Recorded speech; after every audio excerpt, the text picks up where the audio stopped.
En Siria tomamos mate en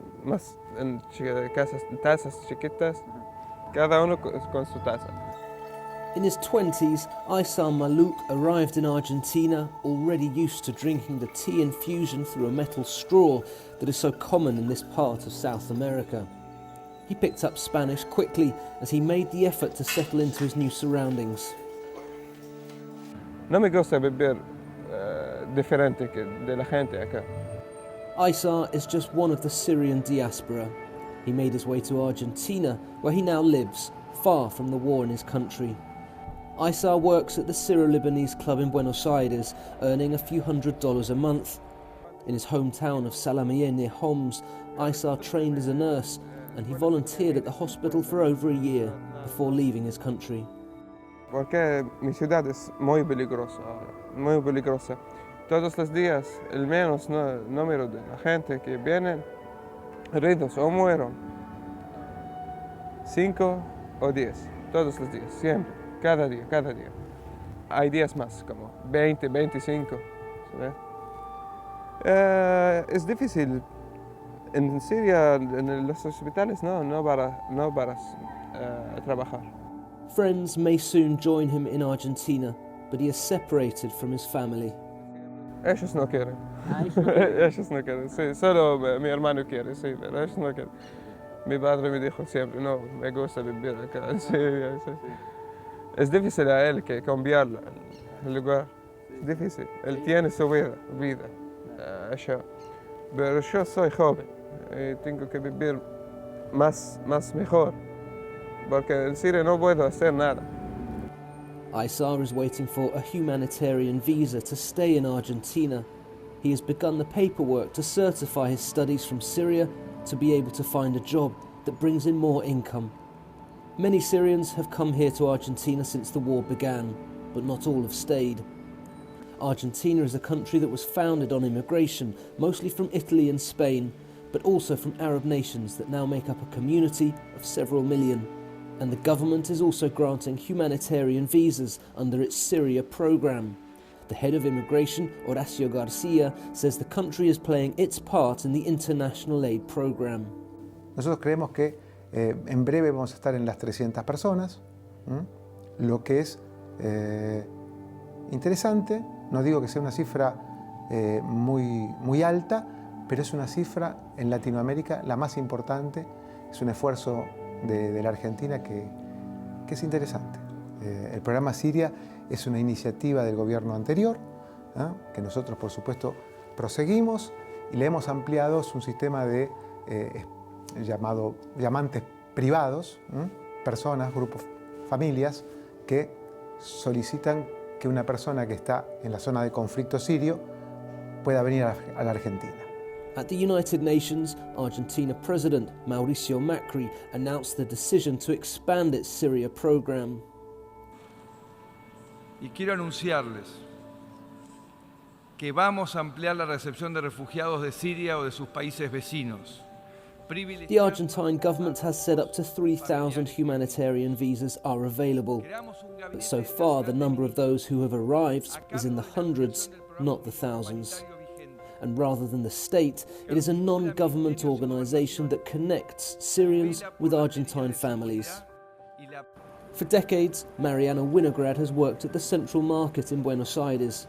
He founded the organisation Argentina Humanitarian Refuge that brings together sponsors for Syrian families. En la televisión veíamos las imágenes de la guerra de Siria y en un momento vimos las imágenes de los refugiados en Europa. Y ahí es que yo me enojé. Decidí actuar.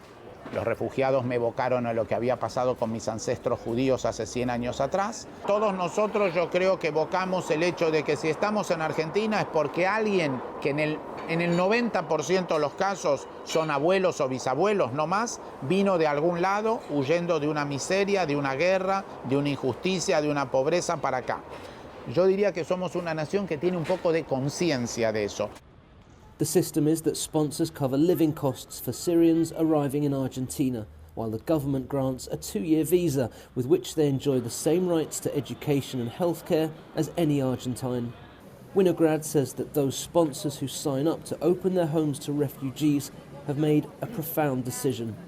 Ahí hay un tema de ética muy oportuno. ¿El que llegó antes tiene más derechos o tiene más obligaciones? Porque probablemente el que llegó antes tiene más privilegios, porque pudo estar acá en paz mientras los que se quedaron allá estaban en guerra. Y si uno tiene más paz y más conocimiento y más recursos, ¿no debería tener más obligaciones? Winograd hopes to find work for Syrian families in agriculture. He says they could make a great contribution to this country's economy. But in the months we filmed, no families arrived from Syria. Bureaucracy in Lebanon delayed one large group from travelling. And part of the agreement to receive a humanitarian visa is also not to give media interviews. The issue of helping Syrians settle is less clear-cut than simply finding a safe haven to escape to. One family chose to return to Syria after some months in the city of Cordoba. The local press reported that the cost of living was the issue, but the reality was more complex. Que hay personas que no se van a adaptar. Ustedes piensen, yo siempre digo, en el caso sirio pasa algo muy particular. Pensemos nosotros si tenemos un conflicto en la Argentina, un conflicto de esa magnitud, ¿no? Digo, uno trataría de vivir en Brasil, en Chile, en Uruguay o en Siria. Realmente es muy fuerte el cambio que se realiza y también son muchas las oportunidades y las posibilidades para que uno se decepcione. The countries that sit on either side of the River Plate have adopted policies to lend a hand to the global effort to help the Syrian refugees. Across the water from Argentina sits Uruguay. This small nation of just 3 million was frequently in the news under the presidency of José Pepe Mujica. Whether it was the president driving his Beetle or legalizing marijuana or same-sex marriage, or whether it was helping Syrian families settle in his country. We interviewed Mujica shortly before his presidency ended in 2014. One of his final decisions was to take Uruguay a step further than any other country in the region. Yo lo sentí por lo siguiente, porque yo pertenecía a un mundo de gente perseguida, que tuvo miles de presos, y tuve compañeros miles en el exilio, que se tuvieron que refugiar por acá y por allá. Y yo me acuerdo de ayer, no me puedo olvidar de ayer. Y veo una guerra que es interminable en Siria, que se está deshaciendo y no la podemos parar. Y si no servimos para darle un poco de ayuda a los gurises que van quedando, no servimos para nada. Si no podemos evitar la guerra, por lo menos tenemos que luchar por mitigar el costo social que tiene.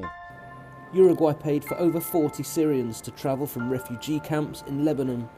Making up 5 families, they were given accommodation and language lessons. Some families settled in Montevideo and outside the city and have continued their lives. Others did not settle at all. This family of 15 were camped in the centre of Montevideo in April of this year.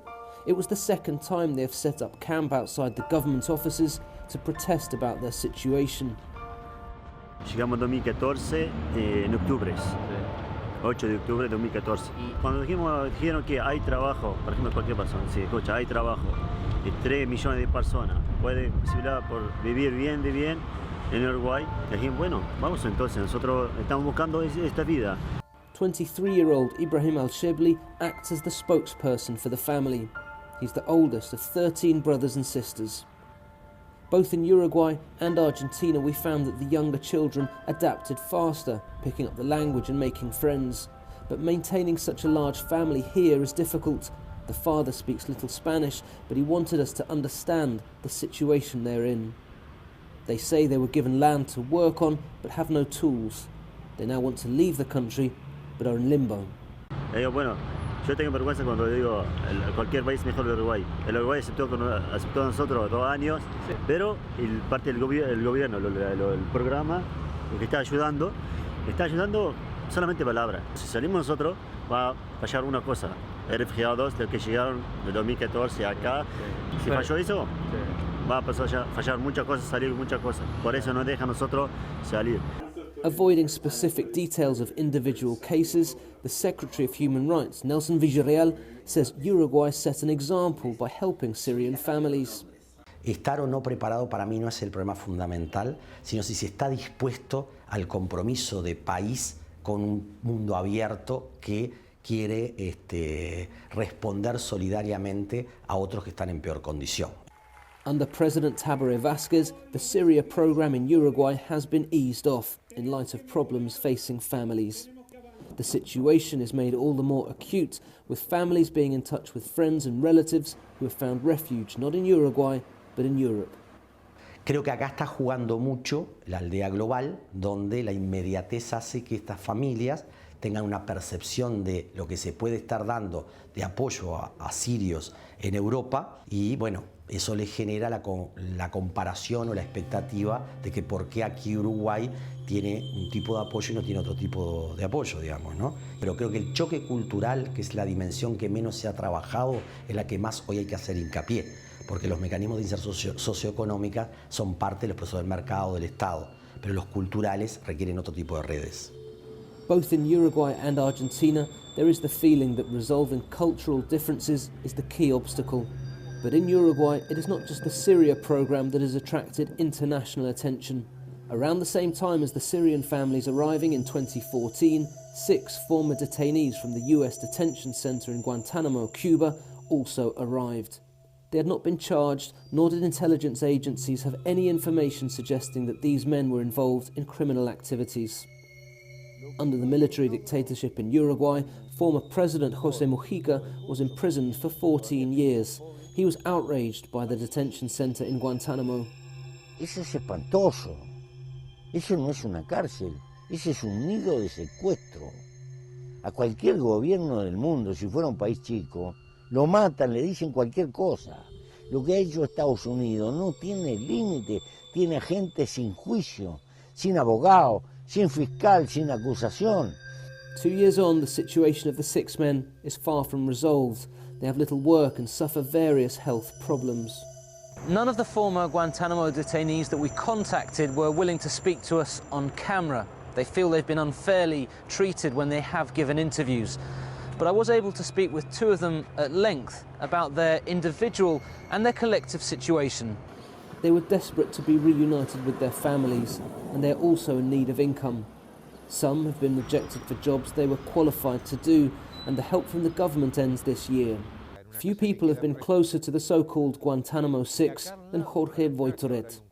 Like former President Mujica, he too was detained for many years during the military dictatorship. Uno cuando sale de la cárcel, que lo que quiere es reconstruir su vida, ¿verdad? Y lo esencial es tener la libertad para decidir cosas y las condiciones para decidir cosas. Ellos en realidad todavía no han tenido esa libertad, ¿no? Porque no tienen las mínimas cosas resueltas. The Guantanamo 6 have protested about their situation. Jihad Diab, who was subjected to the harshest treatment in Guantanamo, went on hunger strike. Their ordeal was horrific, and their imprisonment struck a chord in a country that in the 1970s had the most political prisoners per capita in the world. Imagínense que el hecho de que hayan venido 6 detenidos de Guantánamo, con lo que había sucedido acá en Uruguay, o sea, cuánta gente había pasado por situaciones de ese tipo, la solidaridad fue muy grande, se acercó mucha gente. El peso de la solidaridad en este país es muy grande.